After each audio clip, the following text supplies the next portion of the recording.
Hello everyone, I wish you peace and happiness. Are you all healthy? Today, I will continue to share with you the difficult, scarce and challenging days of Huyen and her mother trying to make a living.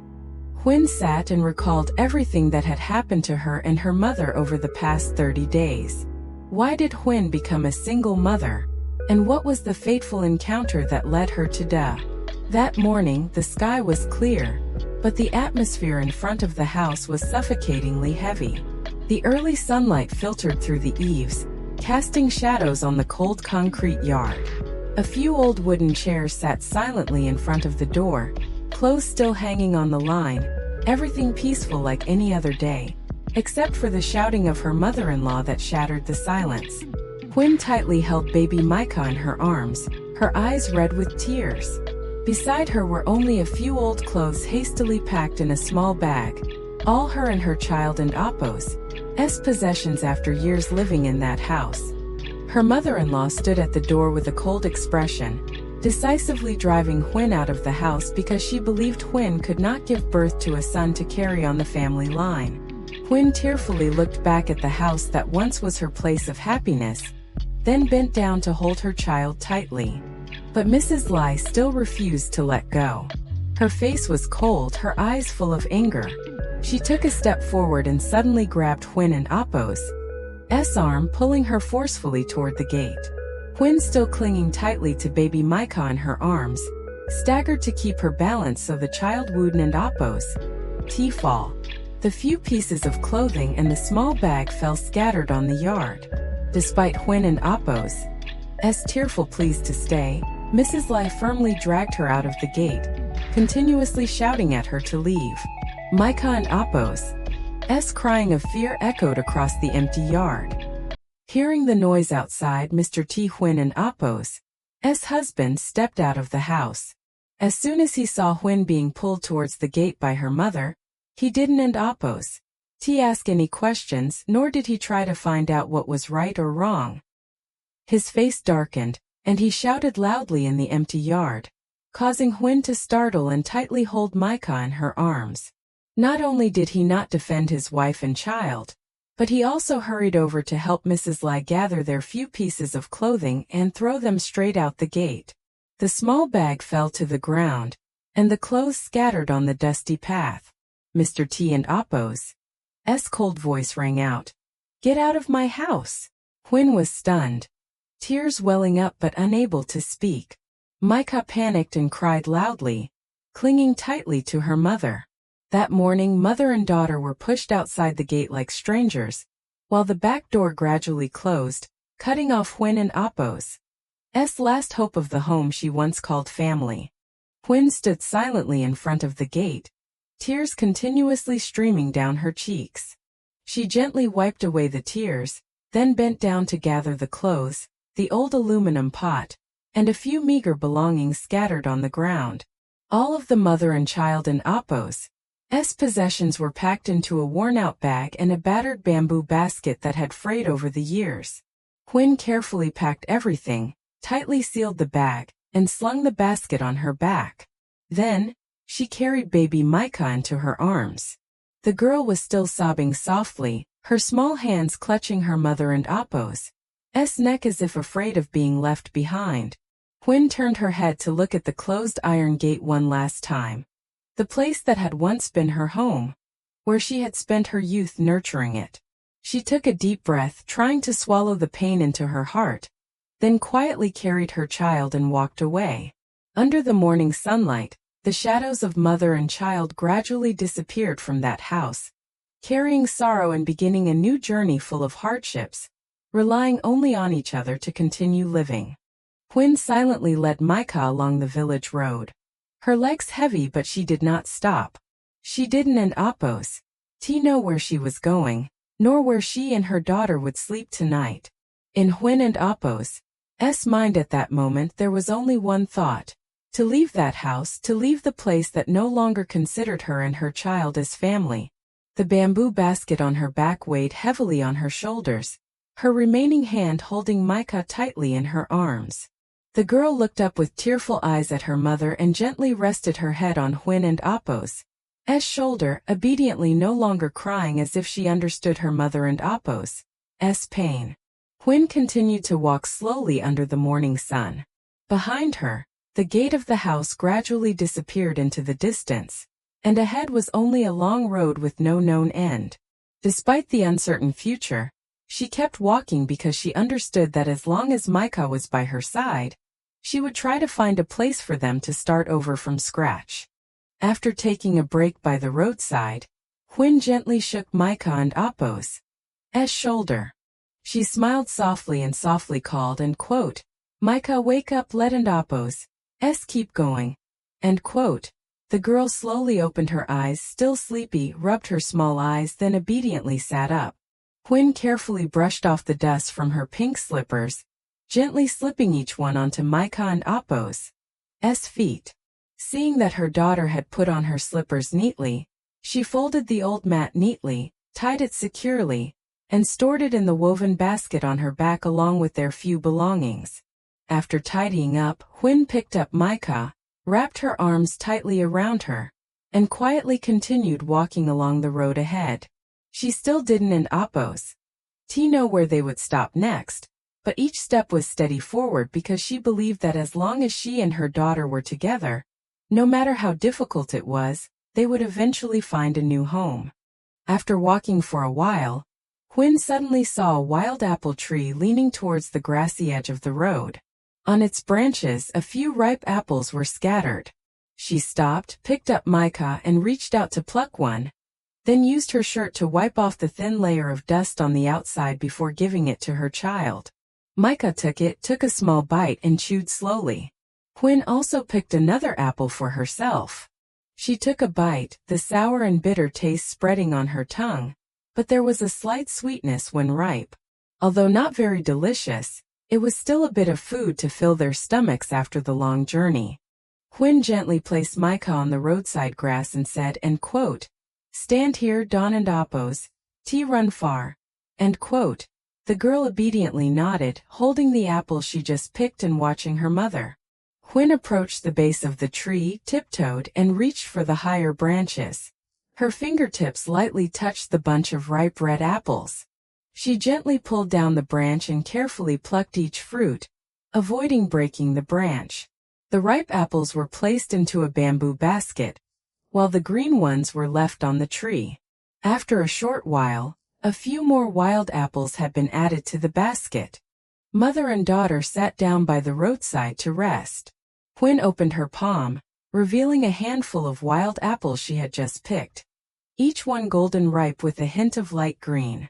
She smiled gently, reached out her hand to Micah, and softly said, end quote, "Pick whichever apple you like." End quote.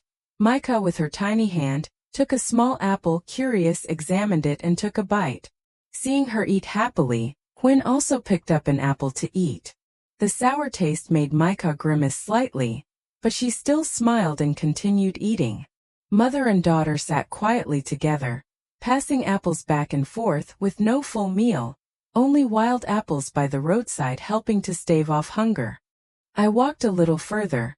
Huyen saw a large fig tree growing by the roadside, with sparse clusters of ripe fruit on the high branches.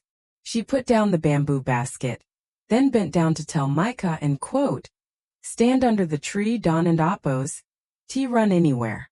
Mom will pick some fruit and come down right away." End quote. Micah obediently nodded, holding the bamboo basket and looking up at her mother. Huyen held tightly to the trunk, carefully climbing up each branch. When she reached the area with many fruits, she stretched out to pick each bunch of ripe figs, placing them on a cloth spread under the tree for Micah to help pick. The bunches at the very top were too high to reach, so Huyen held onto the branch and gently shook the tree. The ripe figs fell with a soft plop onto the ground. Micah happily ran over to pick up each fruit, neatly placing them into the bamboo basket. Seeing that she had gathered enough for both mother and child to eat along the way, Huyen carefully followed the branches, gradually climbing down. As soon as her feet touched the ground, she dusted off her clothes, checked that Micah was still safely standing by the tree trunk, and then smiled as she patted her child and Appo's head. Huyen chose the ripest persimmon from the one she had collected. She held the fruit up, gently rubbing it with the hem of her shirt several times to clean off the dirt on the outside. When the skin was clean, she brought it to her mouth and took a small bite.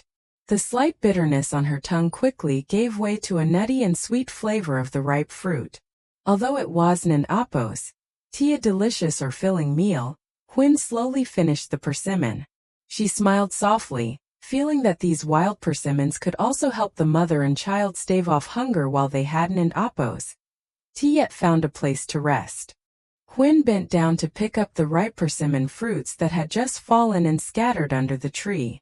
In just a moment, her 2 hands were full of yellowish-red persimmons. Afraid that some might fall and be lost, Huyen skillfully tucked her shirt into a small bag, then gently poured each handful of fruits into it. She continued to bend down and pick more, keeping the intact fruits, while the crushed ones she left under the tree. Before long, Huyen and Apos' shirt was bulging with ripe persimmons. Micah also trotted around the tree, picking up the remaining fruits and handing them to her mother. Huyen smiled as she accepted them, adding them to her shirt before gathering everything into a bamboo basket. Looking at the number of persimmons she had just collected, she quietly felt reassured that at least the 2 of them had some extra food to survive the days ahead. Uncertain of where they would settle down, Huyen gently poured all the freshly picked jackfruits into the bamboo basket. She carefully arranged them in a corner to prevent them from getting crushed, then checked each of the few belongings of the mother and child. An old mat was rolled up and placed at the bottom of the basket, a neatly tied cloth bag was placed on top, and the old aluminum pot was securely tied to the side of the backpack to prevent it from falling during the journey. After organizing everything, Huyen bent down and carried the bamboo basket on her shoulder. Although the backpack didn't an appos contain many items, it still weighed heavily on her slender shoulders. Huyen bent down to hold Micah and Apos' small hand. The girl obediently clenched her mother and Apos' hand tightly and silently followed. The mother and daughter continued walking together along the long dirt road ahead. They had nowhere to go back to, nor did they know which direction to take. Every turn was unfamiliar, every step uncertain. Yet, Huyen kept walking because she understood that stopping would no longer have any meaning when behind them was only a closed gate for the 2 of them. On the endless long road, the young mother only knew to hold her daughter and Apos' hand tightly, silently moving forward, hoping that somewhere there would be a shelter enough to shield from the sun and rain, allowing them to start their life anew. Having traveled quite a long distance under the midday sun, Huyen felt Micah and Apos' small hand gradually loosen. The girl slowed down, her face showing clear signs of fatigue. Seeing this, Huyen stopped by the roadside. She gently placed the bamboo basket down, spread an old mat on the grass, and then sat Micah on her lap. Huyen softly stroked her sweaty hair and gently comforted her. Micah obediently rested her head on her mother and Apos' chest. Huyen adjusted her shirt collar, held her child close to her, and let her nurse. The surrounding space was filled only with the rustling wind through the leaves and distant bird songs. After a long journey, Micah nursed little by little and gradually calmed down. Huyen bent down to gently kiss her child and Apos' forehead, her eyes full of love mixed with worry. In the quiet space of the countryside road, the sound of a motorbike engine grew clearer from afar. A few minutes later, the shadow of a man appeared. A young woman was holding a small child, with a woven basket and a few old items beside her. He immediately slowed down and pulled over to the side of the road. The man stepped down, took off his helmet, and looked at the mother and child with a worried expression. Seeing Huyen and Apos' tired face, her dusty clothes, and Micah nestled in her mother and Apos' arms, he gently asked, "Where are you 2 going to sit in the scorching sun like this? Has something happened?" Huyen gently looked up at the stranger. She hesitated slightly, still cautious from what she had just experienced. She hugged Micah closer and softly replied, "Yes, my daughter and I are just resting for a little while." He looked at the woven basket containing a few old clothes and some wild figs and apples, then at the exhausted faces of the mother and daughter. He understood that they were not just taking a break. With a sincere tone he asked further, "If you Don and Apos, mind, could you tell me your story? Maybe I can help in some way. You two are out on the street like this in the sun, which I in and Apos, safe." Hearing such sincere questions, Huyen gently bowed her head. Her eyes, already red, became even more blurred with tears. She tightly embraced Micah to her chest, trying to suppress her emotions, but the painful memories that just happened kept coming back one after another. Huyen and Apos' voice trembled. "Yes. This morning my mother-in-law kicked both me and my child out of the house." As she spoke, she choked, quickly wiping away the tears rolling down her cheeks. She said, "I couldn't and Apos give birth to a son, so I didn't and Apos deserved to stay. She pulled me out of the gate, throwing all our clothes and belongings outside." Huyen looked down at Micah, who was nestled in her arms, and continued tearfully, "I thought my husband would stand up and speak for us, but he didn't and Apos." Tears fell onto Micah and Apos' small hand. He walked out of the house, without asking a single question, nor caring about right or wrong. He sided with his mother, and together they threw the belongings of the two of them out. Then he loudly shouted, "Get out of my house." Recalling those words, Huyen closed her eyes in pain. She took a deep breath and spoke with a trembling voice. "Since then my mother and I only knew how to leave. I also Don and Apos know where to go, only knowing to leave that house, because that place was no longer our home." The man was silent. He looked at the young mother with a face full of exhaustion, then turned to Micah, who was peacefully hugging her mother. On the old mat, there were only a few clothes, a woven basket containing some guava and wild apples just picked from the roadside. He sighed softly, his eyes showing clear sympathy for the unfortunate situation of the mother and child. The man smiled kindly and then softly said, "My name is Da. My house is not far from here. Nearby, I have a small empty house that no one has lived in for a long time. If you Don and Apos mind, you can stay there temporarily."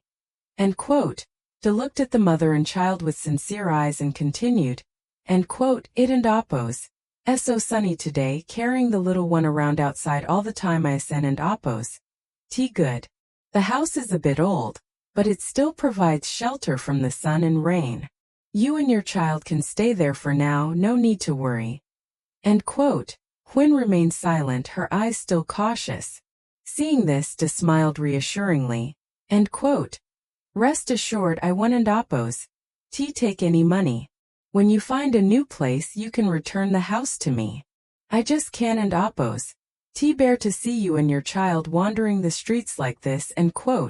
Seeing the sincere gaze of the stranger, Huyen gently tightened Micah in her arms. After all the upheaval she had just experienced, for the first time she felt a kindness in the midst of her deepest despair. Brother Da stepped forward, carrying the bamboo basket and the few belongings of the mother and child, carefully tying them onto the motorcycle. Once done, he turned and said, "You carry the child on the bike, we'll go back. It's not far." Huyen held Micah and sat behind. She still held her tightly in her arms, one hand holding a small bag, the other free. The motorcycle slowly rolled along the rural road, taking the three of them away from the place where the mother and child had rested in the midday sun. Throughout the journey, Huyen silently watched the rows of trees and fields pass by, her heart filled with gratitude and a faint hope. A few minutes later, Brother Da stopped the bike in front of a small house nestled under the shade of green trees. The roof was old but still sturdy, and the front yard was covered with dry leaves, indicating it had been uninhabited for a long time. Da parked the bike, took the keys out of his pocket, and then proceeded to open the lock on the wooden door. The door made a faint creaking sound as it was pushed open, revealing the simple house inside. He turned back and smiled at Huyen and Micah. "Come in." The house has been vacant for a long time, so it's a little dusty, but it's still livable. The mother and daughter entered to rest first, and they could clean up gradually later without any rush. Huyen carried Micah and stepped over the threshold. She looked around the small house with a tearful gaze. Although simple and old, this place was now the first shelter from sun and rain that she and her daughter had after leaving the old house. She gently bowed her head to look at Da, her voice filled with emotion. "Thank you. I really thank you very much." Da stepped into the house first, looked around, then approached the wooden bench placed against the wall. He took down an old piece of cloth hanging on a nail, dusted off the surface of the bench, and wiped it clean a few times. After cleaning, he gently lifted Micah from Huyen and Appo's arms and placed her on the bench. Micah obediently sat down, her small legs swinging slightly, her curious eyes looking around the unfamiliar house. Da smiled kindly, gently patted her head, then turned to Huyen. "You and Appo's, we've been carrying the child all day. You must be tired. Sit down and rest." Huyen still hesitated, glancing at the bench and then at Da as if reluctant to bother him. He just smiled and gestured with his hand. "Don and Appo's tea worry. This house hasn't an Appo's tea had anyone living in it for a long time, but from now on consider it a resting place for you and your child. Just sit down and take a break." Hearing this, Huyen nodded softly. She gently sat down beside Micah, her shoulders seeming to shed the weight of a long day carrying her child everywhere. I placed the bamboo basket in a corner of the house and then walked over to the wall where the old switch was. I reached out and pressed it gently, and the round light on the ceiling immediately lit up, casting a gentle yellow glow throughout the small room, dispelling the darkness caused by the long period of no one living here. I turned to look at the mother and child and smiled kindly. "This is the house and Appo's light. In the evening when it gets dark, you can turn it on to brighten the room. Don and Appo's tea hesitate. The electrical wire and the bulb are still in good condition." Then I pointed to the switch on the wall. "The switch is right here. If you have any questions, just ask me, I will show you." Huyen looked up at the brighter room, a warm, indescribable feeling rising in her heart. She nodded softly and replied emotionally, "Yes, thank you." For Huyen at that moment, the light from the bulb not only dispelled the darkness in the small house, but also seemed to ignite the first spark of hope for the new life of the mother and child after the recent upheavals. Huyen quietly sat down on the edge of the wooden bench. Her hands were tightly clasped together, and her thin shoulders still trembled slightly after a day full of upheaval. The light from the bulb cast down into the small room, making her recall everything that had just happened. Tears threatened to well up in her eyes, but Huyen clenched her lips tightly to prevent herself from crying out loud. She looked at Micah sitting obediently beside her, then glanced around the simple house. Just a few hours ago, mother and daughter were wandering the streets, not knowing where they would sleep. Now, even if it was just an old house lent by kind-hearted people, to Huyen, it was already a precious shelter from the sun and rain. The last tears silently rolled down her cheeks. These tears were not only of sorrow for being driven out of the house by her mother-in-law and her own husband, but also tears of gratitude. Huyen gently embraced Micah in her arms, silently promising herself that from today on, no matter how hard life gets, she would try everything to give her and her daughter a fresh start from this small house. Anda slowly sat down on the bench, maintaining a respectful distance from Huyen. He took a bunch of keys out of his pocket and leaned toward her. "Here." As he spoke, he reached out his hand toward Huyen to hand over the keys. Seeing this gesture, Huyen froze. After the recent upheavals, she still felt cautious around strangers. Reactively, she quickly withdrew her hand from her lap. Her face showed confusion and suspicion, with a hint of bewilderment in her eyes. Anda was also momentarily stunned. Realizing that Huyen had misunderstood, he immediately stopped his action, gently withdrew his hand and smiled gently. "Don and Appo's tea worry, I mean no harm." He held up the bunch of keys for Huyen to see clearly and said, "I just want to give you the house keys.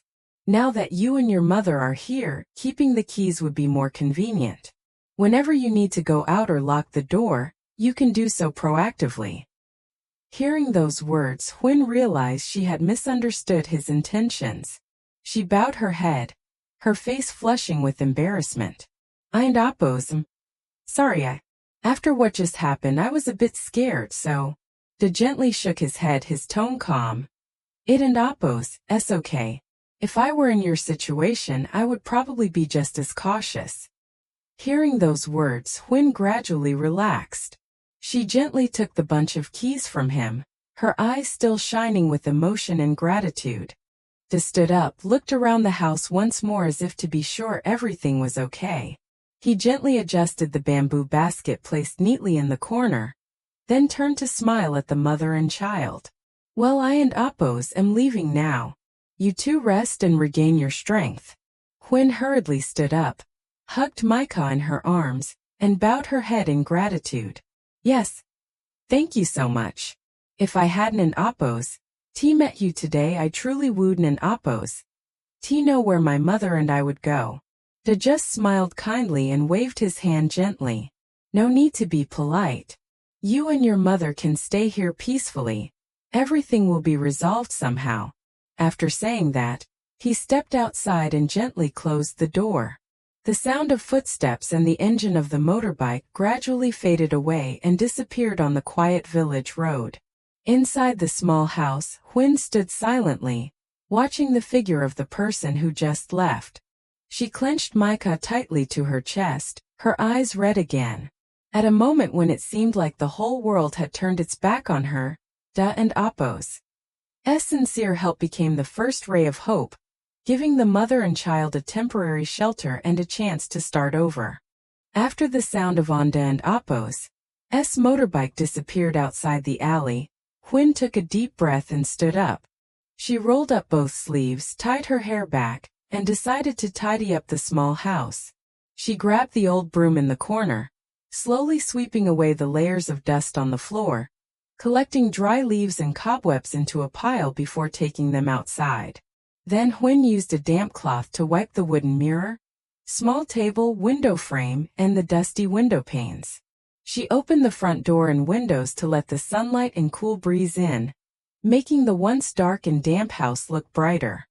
Micah obediently sat on the bench watching her mother work, occasionally holding a small towel to wipe the reachable spots, and then smiling brightly to show her mother. Seeing her adorable daughter, Huyen smiled gently. Although her hands were exhausted after a long day full of upheavals, she still diligently tidied every corner. For Huyen, this house, though simple and old, had become a new home the moment the mother and daughter stepped inside. It was a place she wanted to nurture and preserve to start a new life through her own efforts. After a period of staying as a guest, Huyen always carried a heavy heart.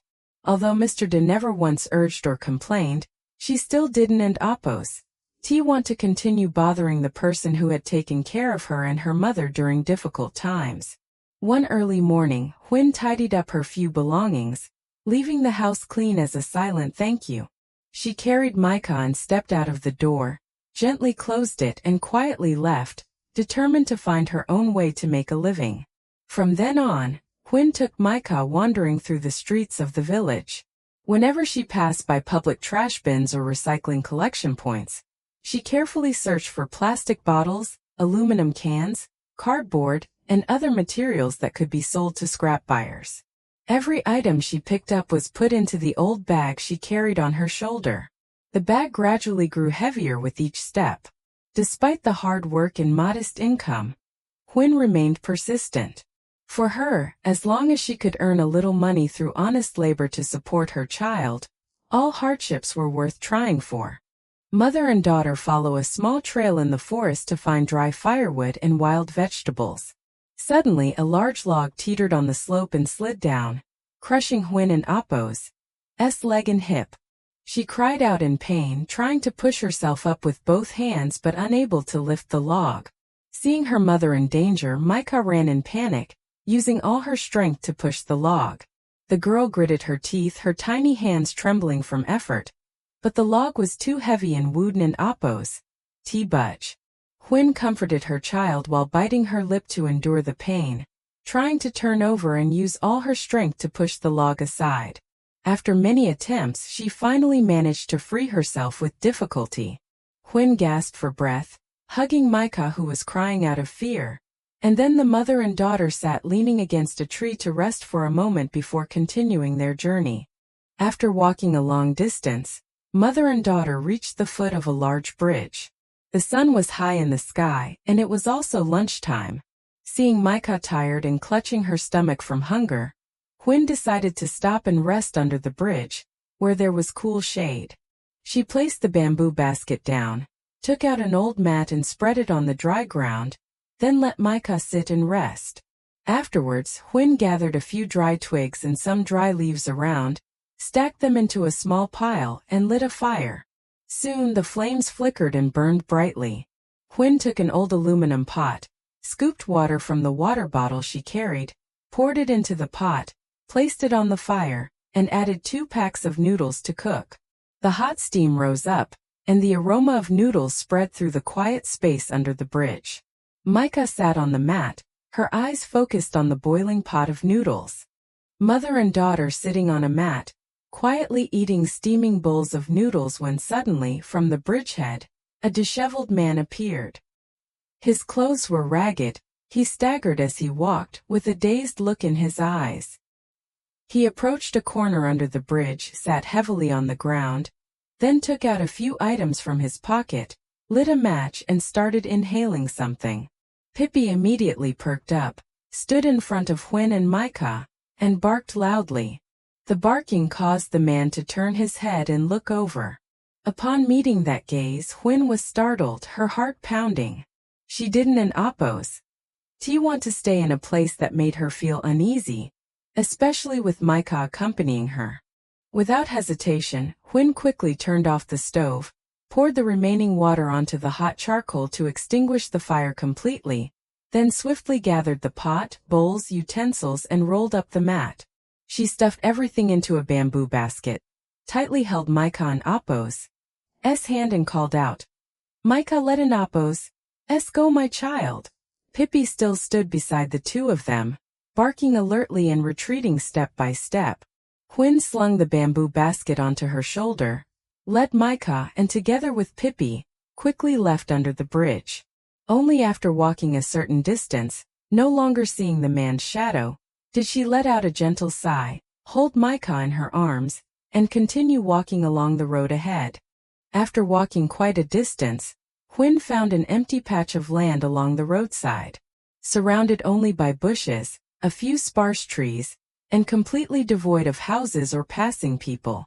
Seeing that the place was quiet, she decided to stop and let the mother and daughter rest. Huyen gently placed the woven basket and a few belongings on the ground. She took out an old mat from the basket, dusted it off and spread it flat on the grass. After the long, tiring journey, Micah obediently sat down and then lay on her side on the mat, her eyes gradually closing. Pippi also slowly approached, curled up beside the girl, wagging her tail lightly before lying still to rest. Huyen sat quietly on the mat, gently opening her old cloth bag that she always carried with her. She carefully took out a stack of neatly folded money. It was the little amount she had saved after many days of collecting scrap, selling recyclables and carefully saving every penny. Huyen sat counting again, then clenched the money tightly in her hand. She looked up at the wide open land in front of her, surrounded by silence, only the trees and the gentle sound of the wind. A sense of determination gradually grew in her heart. Although the amount of money was not much, Huyen still wanted to use it to build a simple small house right on this land, so that mother and child would no longer have to wander from place to place. She smiled as she looked at Micah and Pippi resting on the mat, then softly said, "From today I will try to build you a home. It may be small and simple, but it will be our own house." Huyen told Micah to sit quietly on the mat with Pippi, and then went alone to the small building materials shop at the end of the village. After asking for the price and carefully calculating the small amount of money in her pocket, she decided to buy a few bamboo sticks to make the frame for the house. Huyen bent down to carry the bundle of bamboo on her thin shoulders. The weight made her slightly unsteady, but she clenched her teeth and slowly walked toward the empty land. Sweat rolled down her face, soaking her back and her shirt, her shoulders red and sore from the pressure of the bamboo sticks. The road was not too far, but with Huyen and Appo's small stature, each step was full of hardship. After some effort, Huyen finally managed to bring the bamboo sticks to the site. She gently placed them on the ground, quickly wiped the sweat from her forehead, and looked up at the empty land in front of her. Despite being exhausted, her eyes still shone with hope. These bamboo sticks would be the first bricks to build a small house, where mother and child could live peacefully with their own labor. Huyen placed the bundle of bamboo down on the empty land and took along an old saw. She measured each section carefully, marked it, and then started sawing. The steady sound of the saw echoed in the quiet space. Each pull required a lot of effort, her hands reddened from friction, but Huyen persisted until the bamboo poles were cut into equal lengths. After sawing, she took a small pickaxe and dug deep holes at the four corners of the plot and along the planned wall line. The soil was quite hard, so Huyen had to exert all her strength to dig each hole. Sweat continuously rolled down her cheeks, soaking her shirt. When the holes were deep enough, Huyen placed each wooden post into them, adjusted them to be straight, and then filled the soil back in. She pressed each layer of earth around the base of the posts with her feet, then lightly tapped another piece of wood to compact the soil further, ensuring the posts stood firm. From one post to another, the first frame of the small house gradually took shape in the empty space. After assembling the wooden columns, Huyen began preparing the roof frame.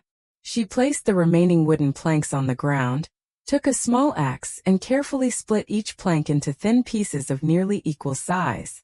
She struck each blow firmly to prevent the wood from cracking or breaking. After splitting, Huyen used a knife to smooth out the rough edges, making the planks straight and easier to assemble.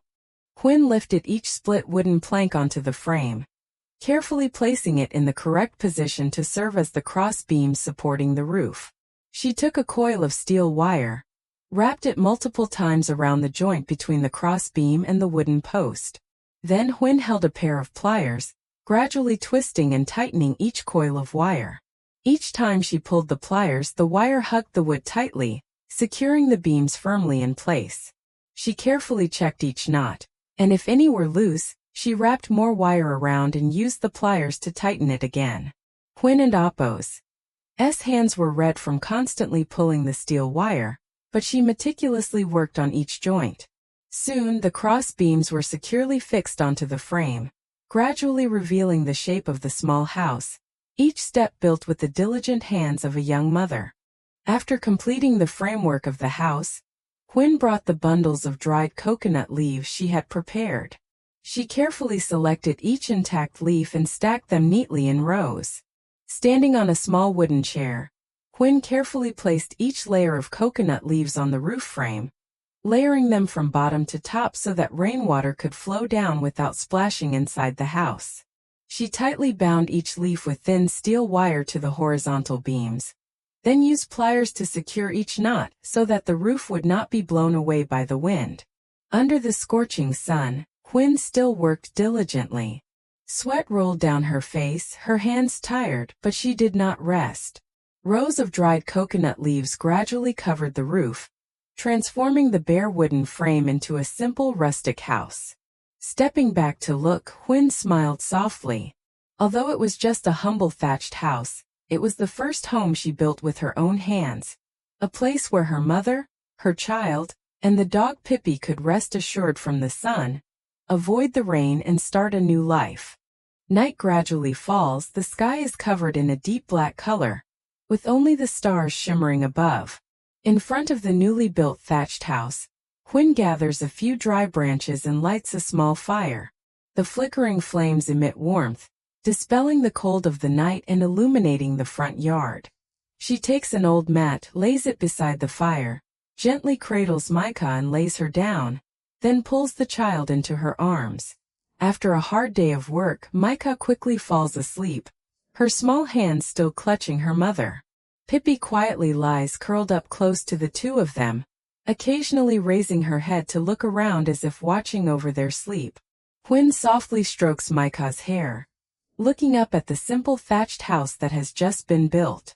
Although there are still many shortages, she feels warm inside because from tonight, the two of them have a home to return to. To make a living, Huyen is not afraid to do any manual labor jobs, as long as she can earn money through honest work. Today she asked a friend to watch Micah for a few hours, and then went to a begging restaurant to wash dishes for hire. Since early morning, Huyen has been standing by the sink, her hands constantly scrubbing each plate, bowl, and pot after each customer. The dish soap and cold water made her hands wrinkled and red, but Huyen diligently continued working. After the busy hours, she cleaned the tables, swept the floor, and neatly arranged the dishes according to the owner's request. Despite the hard work, aching back and clothes soaked with sweat, Huyen still smiled kindly. For her, every penny earned from hard work is a hope to raise Micah, and to preserve the small home that mother and daughter have struggled to build. That morning, Huyen went to a construction site and asked to work as a laborer. Seeing that she was small but diligent, the manager agreed to assign her manageable tasks. Huyen quietly got to work, carefully stacking bricks neatly for the masons to use. Then she carried buckets of mortar from the mixing area to the work site. Each bucket of mortar was quite heavy, and Huyen and Appo's thin arms trembled with fatigue, but she persisted, taking steady steps. Sweat soaked her back, and her hands were covered in cement, yet she did not complain. She only hoped to work well so that at the end of the day she could receive her wages, enough to buy rice, food, and take care of Micah. For Huyen, no job was beneath her if it was the result of honest labor, and helped her and her mother have a better life. After a hard day of labor at the construction site, Huyen returned to her small house with her clothes still stained with cement dust. She washed her hands and feet, then lit the stove to cook dinner. In the simple kitchen, Huyen cracked a few eggs into a pan and fried them until golden and fragrant. Next to it, the pot of green vegetables was just done. She scooped them onto a plate and added a few pickled tomatoes she had preserved earlier. In just a moment, a simple meal was prepared with a plate of fried eggs, a plate of boiled vegetables, and a bowl of pickled tomatoes. Huyen scooped 2 bowls of rice, placed one in front of Micah, and gently said, "Eat your rice, my dear." The mother and daughter sat together on a bamboo bed. Micah obediently picked up each piece of egg, while Huyen slowly ate her vegetables with the pickled tomatoes. Although the meal was modest, without any luxurious dishes for Huyen, just sitting and eating with her daughter under the roof she built herself after a day of physical labor was already a great happiness. He stepped into the yard. On his shoulder was a large clay jar. Knowing that Huyen and Appo's house had no water storage, he brought it for the mother and daughter. As he arrived in front of the porch and looked inside the house through the open window, he saw Huyen and Micah sitting on a bamboo bed, quietly having lunch. The tray only had a bowl of plain rice, a plate of boiled vegetables, a few salted tomatoes, and a simple fried egg. Seeing that modest meal, Doe was overwhelmed. He stood outside the porch, still holding the jar in his hand, feeling both compassion and sorrow for the difficult life of the mother and daughter. He dared not appear in front of Huyen because he was afraid she was still angry about the previous day when he took Micah out to play without telling her, causing Huyen to come home from work, find Micah missing and panic, jumping into the ditch to look for her. After finishing her meal, Huyen gently tidied up the bowls and chopsticks, neatly stacked them on the tray, and carried them outside to wash. Just then Mr. Da, who was standing by the porch, was slightly startled when he saw Huyen come out. Reacting instinctively, he quickly took a step back, but did not notice a discarded plastic bottle behind him. As his foot touched it, the bottle immediately made a cracking sound in the quiet space. Huyen froze, turned her head toward the sound, and asked, "Who is there?" Hearing this, Mr. Da panicked. Not wanting to startle or worry Huyen, he quickly and gently placed the water jar on the ground right in front of the porch, then hurriedly ran around to the back of the house, hiding behind the bamboo wall.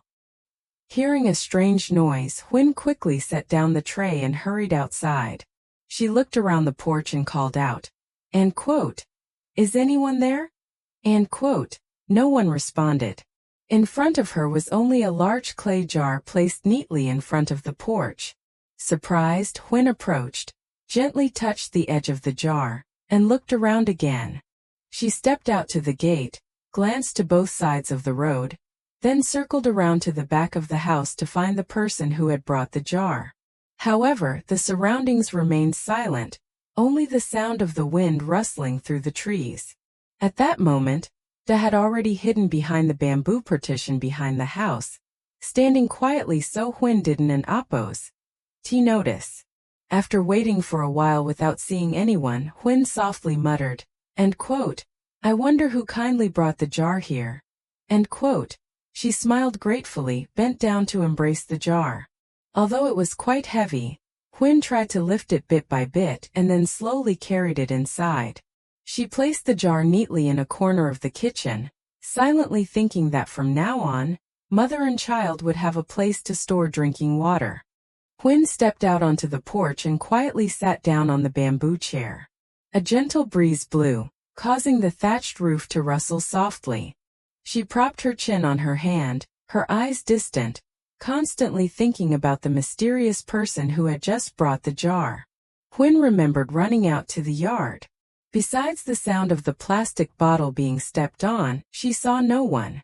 Only the jar was placed neatly in front of the porch as if someone intentionally brought it and then quietly left. She quietly wondered, who could have been kind enough to help my mother and me like this, bringing it all the way here but not showing up? After thinking for a long time without finding an answer, Huyen could only smile softly. Even though she didn't know who that person was, she was silently grateful that during the hardest days, there was still a kind heart quietly caring for her and her mother. She looked at the new jar in the corner of the house and softly said, as if sending her thanks into the void, "Thank you, kind soul.